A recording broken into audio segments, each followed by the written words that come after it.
let's say hypothetically you have an $11,000 credit card balance and your annual percentage rate, the APR, is 29%. And this thing is going to compound monthly.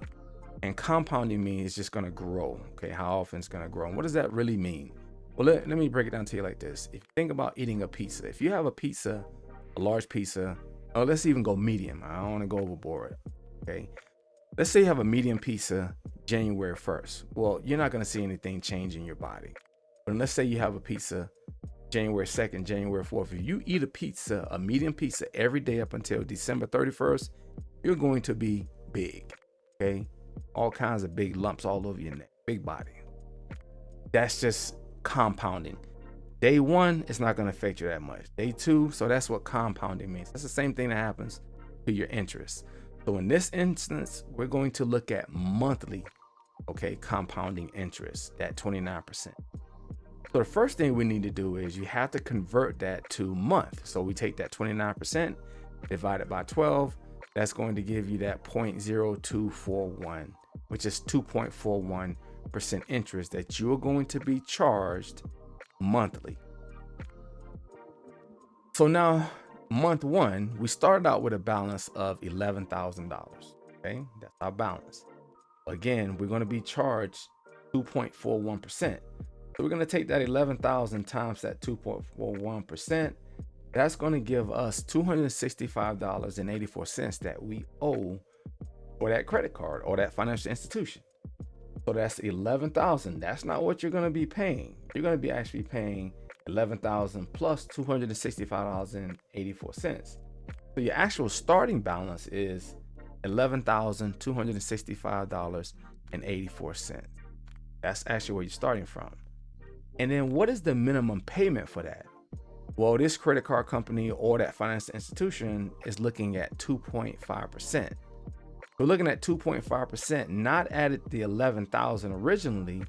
We're looking at 2.5% of $11,265.84. And that is $281.65. So this is your first payment. So then we're going to take $281.65 off of $11,265.84. Remember, this is your new balance after interest was added for that month. So now you're walking away first month and your new balance is $10,984.19. This is what your new balance is, not 11,000. If you look at it, you only took some down. I mean, we're at $16 away from the original 11,000. So now your new balance going forward is $10,984.19. You're going to take that, and that's going to be calculated times that 2.41% interest. That gives you $265.45. So we take that, we add that to the original $10,984.19. And now we're back to $11,249.64. You take that number, we calculate the minimum payment due.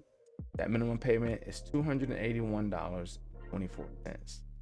That is the minimum payment. I know you've heard before, don't just make minimum payments, because you do, you can clearly see that you're not even moving forward that much. Okay. Now our balance going forward is $10,968.40. So we're going to take that new balance and we're going to multiply that new balance times that 2.41%. Okay, it's not going to be that $281 that it was last month, but as you can clearly see, it's not moving that fast. We're taking that 10,968 plus that 265.06. Our new balance, okay, that we're paying that 2.5% interest on is $11,233.46. We haven't even gotten out of the 11,000s yet. We're still in the 11,000s. So that payment is $280.84. $280.84 is what you're taking off of this. Now going forward, we're looking at $10,952.62. Okay, that's the new balance going forward. So over the last 3 months, if you add all of that up, you actually paid $843.73 over the last 3 months. And your balance is still $10,952.62. So this is what unfortunately happens when you just make the minimum payments and when you're not paying attention to your statements.